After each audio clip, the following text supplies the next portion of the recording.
አርሲ የጀግኖች ምድር የለመለሙ አረንጓዴዎች ተራሮችና የፈረሰኞች ሀገር ከጭላሎ ተራራ ግርጌ እስከ ሰፊው የሰብል ሜዳዎች ከደራርቱ ቱሉ እስከ ቀነኒሳ በቀለ የዓለምን መድረክ በአረንጓዴው ጎርፍ ያናወጠች የክብር ማዕከል። ይህ ታሪካዊ አካባቢ ከየት ተነስቶ አሁን ወዳለበት ደረሰ?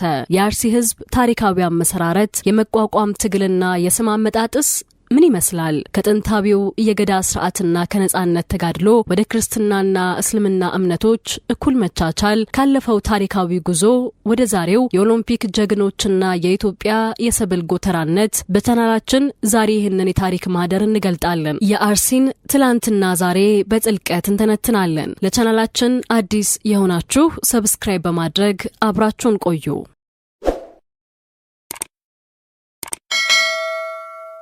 የአርሲ ሕዝብ ታሪካዊ አመሰራረት የስም አመጣጥና ካለፈው ዘመን ጀምሮ ያሳለፈው የማንነት ጉዞ በምስራቅ አፍሪካ ታሪክ ውስጥ እጅግ ሰፊና ጥልቅ ከሚባሉ ታሪኮች መካከል አንዱ ነው። ታሪክ አጥኚዎች፣ የአንትሮፖሎጂ ባለሙያዎችና የአካባቢው የሀገር ሽማግሌዎች እንደሚያመለክቱት አርሲ የሚለው ስም በቀጥታ ከኦሮሞ ሕዝብ ታላላቅ ነገድ ወይም የቅርንጫፍ ስሞች አንዱ ከሆነው አርሲ የተሰኘው ስያሜ የተወሰደ ነው። በጥንታዊ ባህላዊ የትውልድ ሀረግና በአፍ ታሪክ መረጃዎች መሰረት አርሲዎች የቦረን ወንድም እንደሆኑና አጠቃላይ ማህበራዊ፣ ባህላዊና ኢኮኖሚያዊ አኗኗራቸውን ሰፊውን ስነ ምህዳር መሰረት አድርገው ለዘመናት እንደቀረጹ ይነገራል። ይህ ነገድ በራሱ የዳበረ ቋንቋ፣ ባህልና እሴት ያለው ከመሆኑም በላይ ራሱን የቻለ ሰፊ የህዝብ ስብስብ ሆኖ ለአያሌ ዘመናት በአካባቢው ዘልቋል። ወደ ኋላ የቀሩት ዘመናት ታሪኩን በጥልቀት ስንመረምር የአርሲ ምድር በጂኦግራፊያዊ አቀማመጥ ለግብርና፣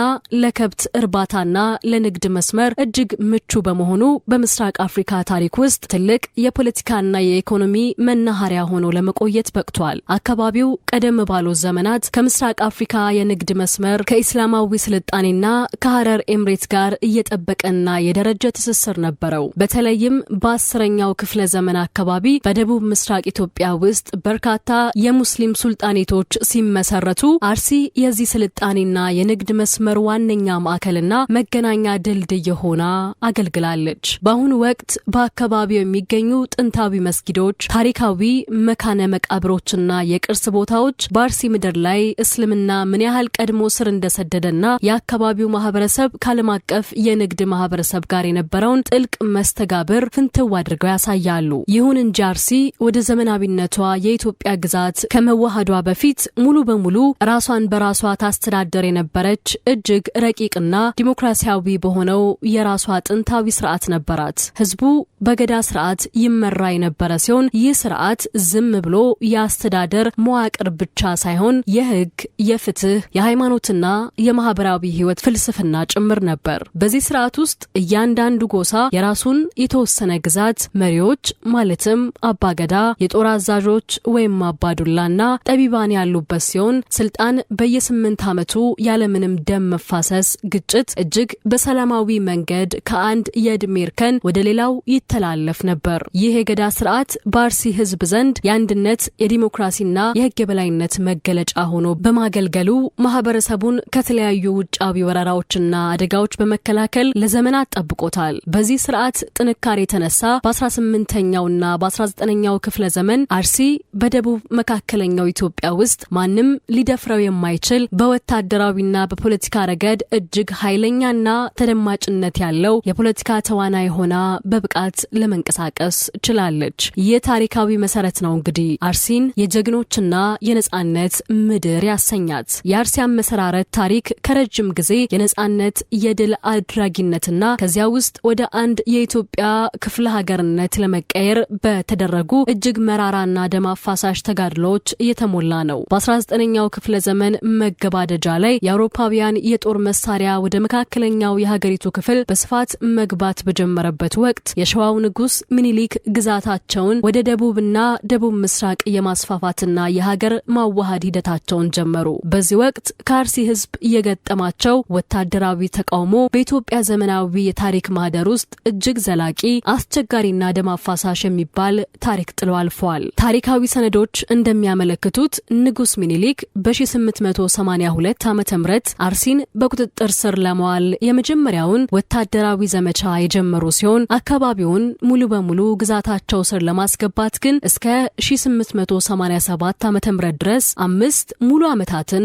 ፈጅቶባቸዋል። በዚህ 5 ዓመታት የጦርነት ሂደት ውስጥ የሸዋ ጦር ኃይል በአርሲ ምድር ላይ 6 ታላላቅ ወታደራዊ ዘመቻዎችን ለማድረግ ተገዷል። ለ5 ዓመታት ያህል የዘለቀው ይህ ጦርነት በአርሲ ህዝብ ዘንድ ከፍተኛ ሀገራዊና አካባቢያዊ መነቃቃትን የፈጠረ ሲሆን ህዝቡ የራሱን ነጻነት፣ መሬት፣ ባህልና የገዳ ስርዓት ለማስከበር በአንድነት ቆርጦ ተነስቶ ነበር። የአርሲ ፈረሰኞችና ተዋጊዎች ቁጥር የበዛውንና የተደራጀውን የንጉሱን ጦር ለመመከት አስገራሚ የጦር ስልቶችን ተጠቅመዋል። በተለይም የጠላትን የጦር ግንባር በመበጣጠስ መስመራቸውን በመቁረጥና ባልተጠበቁ የሌሊት ድንገተኛ ጥቃቶች በመታገዝ የንጉስ ሚኒሊክን ወራሪ ጦር ደጋግመው በማሸነፍ ትልቅ ወታደራዊ ጀግንነት አሳይተዋል።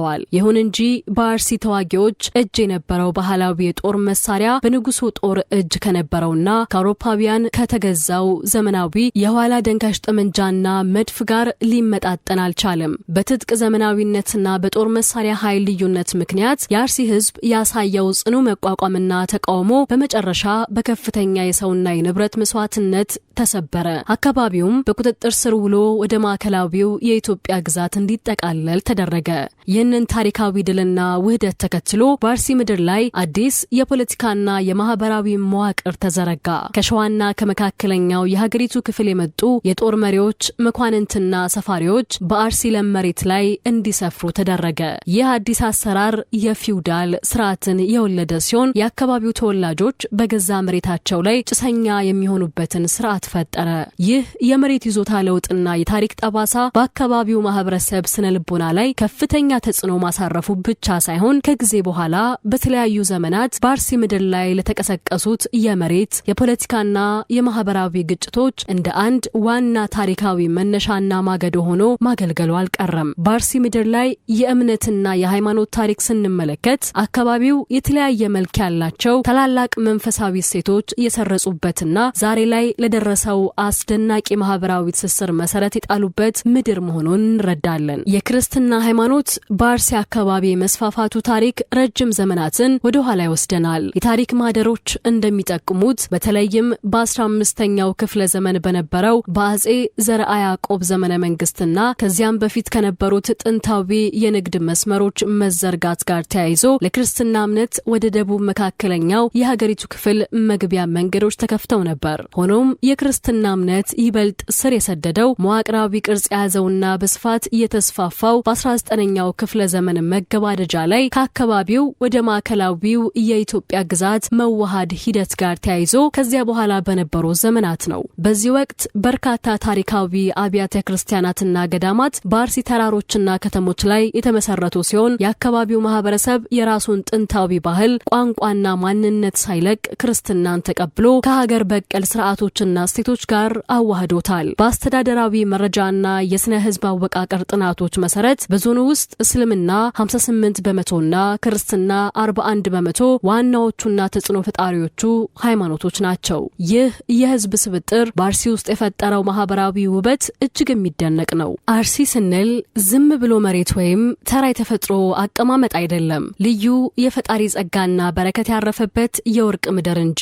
ይህ ታሪካዊ አካባቢ በሀገር አቀፍም ሆነ በዓለም አቀፍ ደረጃ በሶስት ታላላቅና ድንቅ ተፈጥሯዊ ማህበራዊ ጸጋዎቹ በሰፊው ይታወቃል። አንዱ የዓለም አቀፍ አትሌቶች መፍለቂያ መሆኗ ነው። አርሲ የዓለምን የስፖርት መድረክ በበላይነት የገዙ የኢትዮጵያን ሰንደቅ ዓላማ በዓለም አደባባዮችና በኦሎምፒክ መድረኮች ላይ ከፍ አድርገው ያውለበለቡ የቁጥር 1 ጀግኖች ማዕከል ናት። የመጀመሪያዋ ጥቁር አፍሪካዊት የኦሎምፒክ ወርቅ አሸናፊ ደራርቱ ቱሉ፣ የምንጊዜውም የማራቶንና የረጅም ርቀት ንጉስ ቀነኒሳ በቀለ፣ የወርቃማዎቹ ትማማቾች ጥሩነሽ ዲባባና እጅጋየሁ ዲባባ እንዲሁም የታላቁ አትሌት ኃይሌ ገብረስላሴ መነሻ ወይም ደላንታ ወይም ማሰላ የዚች ምድር ፍሬዎች ናቸው። የአርሲ ከፍተኛ ቦታዎች በተለይም እንደ በቆጂ ያሉ አካባቢዎች ያሏቸው ልዩ የአየር ንብረትና ተስማሚ መልክዓ ምድር ለረጅም ርቀት ሯጮች ተፈጥሯዊና እጅግ ድንቅ የስልጠና ስፍራ በመሆን ያገለግላሉ።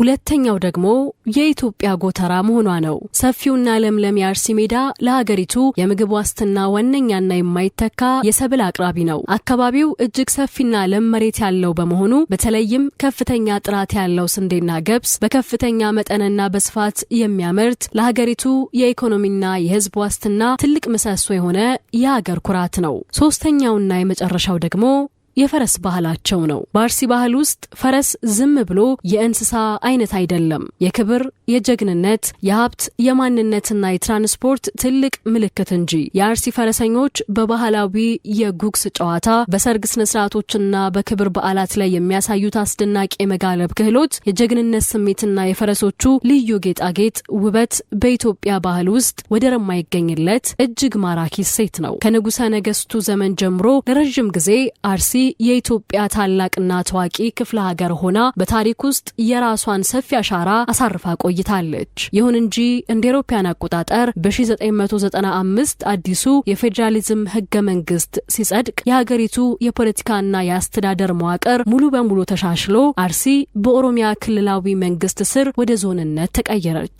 ይህ የአስተዳደር ለውጥ በአካባቢው የልማትና የራስን በራስ የማስተዳደር መብትን ይበልጥ ያጠናከረ ቢሆንም የዞኑ መዋቅር ግን በሂደት ተጨማሪ ስልታዊ ለውጦችን አስተናግዷል። በተለይም የመንግስትን አገልግሎት ይበልጥ ተደራሽ ለማድረግ በሚል እንደ አውሮፓውያን አቆጣጠር እስከ 2006 ባለው ጊዜ ውስጥ የተለያዩ ክፍሎች ወደ አዲሱ ዞን ሲካተቱ ከዘመናዊው የምዕራብ አርሲ ዞን ጋር የሚዛመዱ የዞኑ አካላት ተለይተው የራሳቸውን ዞን እንዲመሰርቱ ተደርጓል። በአሁኑ ወቅት ዘመናዊቷ አርሲ ከፍተኛ የህዝብ ብዛትና የማህበራዊ መስተጋብር የሚታይባት የልማት ቀጠና ለመሆን በቅታለች። እንደ አውሮፓውያን አቆጣጠር በ2022 አጋማሽ በተደረገ ይፋዊ ግምት መሰረት በአርሲ ዞን ውስጥ ወደ 3.89 ሚሊዮን ገደማ ህዝብ እንደሚኖር ይገመታል። ከስነ ህዝብ አወቃቀር አንጻር አብዛኛው የዞኑ ነዋሪ የኦሮሞ ማህበረሰብ ሲሆን የአማራ ማህበረሰብና ሌሎች ማህበረሰቦችም በፍቅር በሰላምና በአብሮነት በጋራ ይኖሩባታል። የአርሲ ዞን ዋና መናገሻና የአስተዳደር ማዕከል አሰላ ከተማ ስትሆን እንደ አውሮፓውያን አቆጣጠር በ2022 አጋማሽ ላይ ወደ 139537 ገደማ ነዋሪ እንዳላት ተገምቷል። አሰላ በከተማ ግብርና፣ በንግድና በኢንዱስትሪ እንቅስቃሴዎች በፍጥነት በማደግ ላይ ያለች ውብ ከተማ ናት። ከአሰላ ከተማ በተጨማሪ በዞኑ ውስጥ የሚገኙና በከፍተኛ የኢኮኖሚ መነቃቃት ላይ ያሉ ሌሎች ቁልፍና ታዋቂ ከተሞች የሚከተሉትን ያካትታሉ። በቆጂ 36805 ነዋሪዎች ያሏት የዓለም አቀፍ አትሌቶች መፍለቂያ ታሪካዊት ከተማ። ሮቤ 31445 ነዋሪዎች አሏት። እጣያ 31094 ነዋሪዎች፣ ደራ 30676 ነዋሪዎችና አቦምሳ 30377 ነዋሪዎች ናቸው። ይህ አጠቃላይ ታሪካዊ ጉዞና ዘመናዊ መዋቅር ቁልጭ አድርጎ የሚያሳየው አርሲ ከጥንቱ የነጻነት መቋቋም ትግልና የገዳ ስርዓት ተነስታ በርካታ ታሪካዊ ውጣ ውረዶችን በጽናት አልፋ ዛሬ ላይ ለሀገሪቱ የኢኮኖሚ የባህልና የስፖርት ዋነኛ ምሰሶ ወደሆነች ዘመናዊ የኢትዮጵያ አስተዳደር አካልነት መለወጧን ነው። ክብሯትና ክብሯን የአርሲ ታሪካዊ ጉዞ እንደሚያሳየው አካባቢው ካለፈበት የነጻነት መቋቋም ትግልና የገዳ ስርዓት ዛሬ ላይ የሀገር ዋስትና ወደ ሆነው የኢኮኖሚና የስፖርት ማዕከልነት ተራምዷል። አርሲ ትላንትን በክብር አሳልፋ ዛሬን በልማትና በፈጠራ እየመራች ወደ ብሩህ የወደፊት ጊዜ በመጓዝ ላይ ትገኛለች። እናንተስ ስለ አርሲ ታሪክ፣ ባህልና ልዩ ጸጋ ምን የምታውቁት ተጨማሪ ነገር አለ? ባሰላ፣ በበቆጂ ወይም በሌሎች ከተሞች ያላችሁን ትዝታና ሐሳብ ከታች ባለው የአስተያየት መስጫ ላይ አካፍሉን። ለቻናላችን አዲስ ከሆናችሁ ሰብስክራይብ በማድረግ ቤተሰብ ሆኑን። በቀጣይ በሌላ ታሪካዊ ትንታኔ እስከምንገናኝ ሰላም ቆዩን።